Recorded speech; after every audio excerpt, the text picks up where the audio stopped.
Hello friends, फिर से स्वागत करता हूं आपका आपके अपने चैनल सुशांत चेस क्विज में।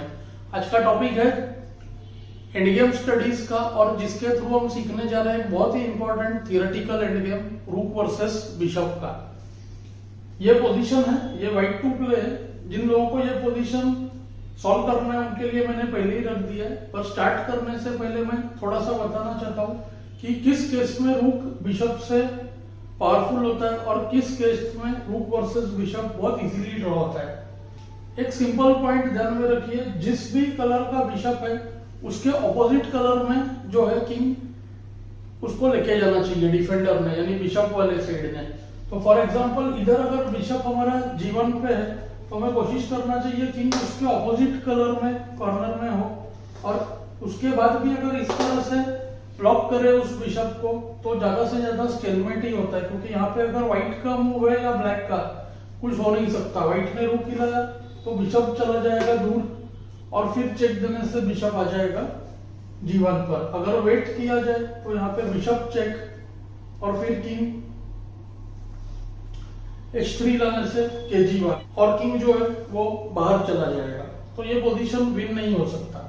उसी तरह से अगर बिशप के कलर के स्क्वायर के साइड में किंग ट्रैप हो जाए, फॉर एग्जांपल अब जैसे किंग B1 पे है और बिशप जो है वो ब्लैक कलर का है, और अगर किंग यहाँ पे ट्रैप हो जाए रूक C2 आके, तो ये जो पोजीशन है ये बहुत इंपॉर्टेंट थियोरेटिकल पोजीशन है। बिशप ये कहीं भी हो, इस तरह से ट्रैप हो जाने से ये बिशप कहीं भी हो, ये जो पोजीशन है ये व्हाइट का विनिंग हो जाता है। तो व्हाइट का जो अभी का जो हमारा पोजीशन है उसमें एम ये है कि इस तरह से हम ब्लैक किंग को ट्रैप करें। आगे का जो टेक्निक है मैं वो आपको इस पोजीशन में बता दूंगा कैसे व्हाइट ने इस बिशप को ट्रैप किया। तो डोमिनेशन कहते हैं इसको, जब एक पीस के पास बहुत सारे स्क्वायर्स होते हैं तो वहां पे आइदर अपोनेंट के ऊपर चेकमेट हो जाता है, या तो बिशप जहां भी हिलाया जाए उस जगह पे वो कोई ना कोई अलग तरह से ट्रैप होके मर जाता है। तो फिर से उस पोजीशन पे चलते हैं। तो ये आइडिया को व्हाइट ने यूज किया इस स्टडी में। व्हाइट ने खेला किंग C3, बहुत ही इंपॉर्टेंट मूव है। किंग को A3 से भागने से रोका। अभी किंग A3 को रुके 6 मेट हो जाएगा। अब इस जगह पे सिर्फ 3 मूव्स है जो सोचने चाहिए। मेन है किंग B1 और दूसरे बिशप के पास 2 ही सेंसिबल मूव्स है, F2 और E3। H2 का जो वेरिएशन है सेम F2 जैसा हो जाएगा। बाकी अगर हम देखें तो बिशप बाकी स्क्वायर्स पे ऑलरेडी डोमिनेटेड है। फॉर एग्जांपल A7 पर आने से रुके 6 चेक और बिशप जो है चला जाएगा। तो हम एक एक करके बढ़ते हैं। बिशप F2 या बिशप H2 दोनों को ही रुकी 6, बहुत इंपॉर्टेंट टेम्पो। किंग A3 तो हो ही नहीं रहा है और रुकी 2 चेक का थ्रेट है, तो बिशप हिलाना फोर्स्ड। अब अगर बिशप G1 पे हिलाया तो रुकी 2 चेक, किंग A3, रुकी 1, बिशप अटैक्ड और रुके 1 का थ्रेट। तो ये पोजीशन विनिंग हो गया।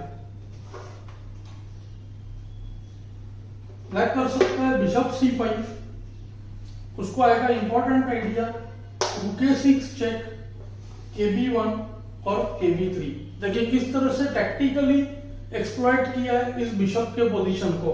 अब किंग C1 करते रुक C6 में बिशप चला जाएगा और बिशप और कहीं हिलाते ही रुक C6 फॉलोड बाय रुक C2 और व्हाइट विनिंग। इसको हम नेक्स्ट लाइन में देखने जा रहे हैं।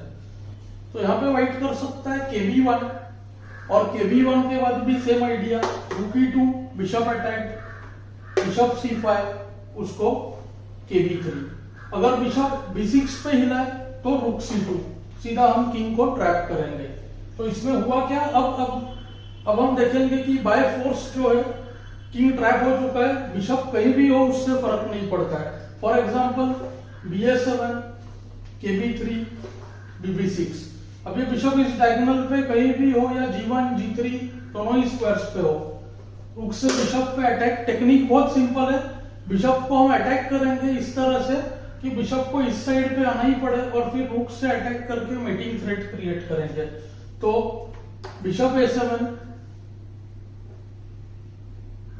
रुक C7, BB6, ये हो गया जुगजुआंग का पोजीशन। अब बिशप के पास इस साइड पे कोई जगह नहीं है। बिशप A5 और बिशप C5 को किंग A4 और KC4 चेक और बिशप जो है वो चला जाएगा।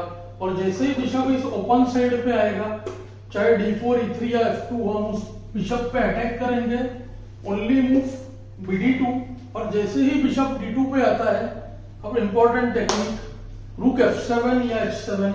अब हम देखेंगे कि इस बिशप को हमने फोर्स किया खराब जगह पे, और अब kc1 से भी बच नहीं सकता बिकॉज रुक f1 चेक, be1 रुक e1। तो ये जो लाइन का जो आइडिया था, ये सभी वेरिएशंस में हम देखेंगे कि बाय फोर्स रिपीट होता है। तो मैं आपको बाकी के भी वेरिएशंस बता देता हूँ बिना ज्यादा एनालिसिस के। अगर बिशप e3 पर हिलाया होता kc3 के बाद, तब भी सेम व्हाइट सीधा करेगा किंग c2। अब इस बिशप को हमने क्या किया, e3 स्क्वायर का जो जगह है उधर डोमिनेट किया, बिकॉज किंग a3 को रुक c3 चेक और बिशप चला जाएगा।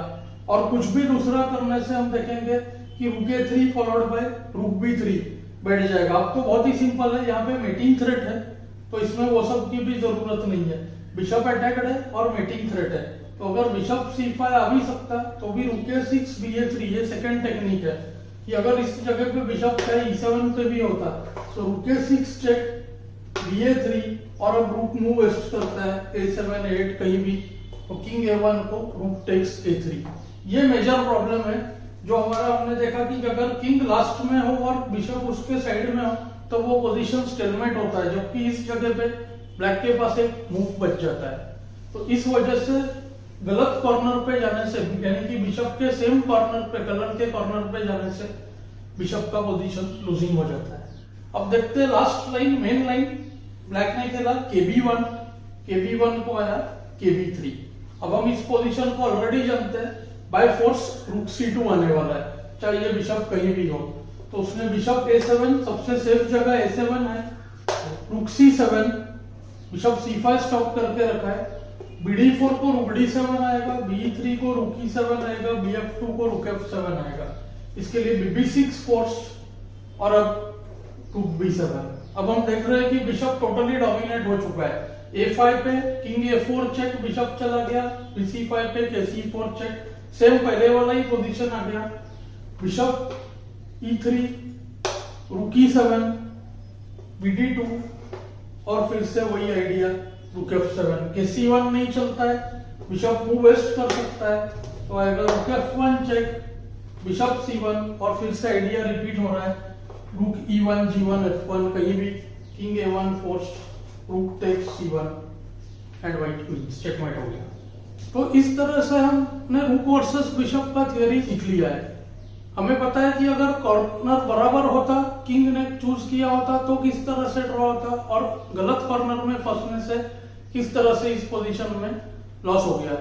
मुझे उम्मीद है आपको ये लेसन पसंद आया होगा। मुझे कमेंट्स में जरूर बताएं। Thanks for your time.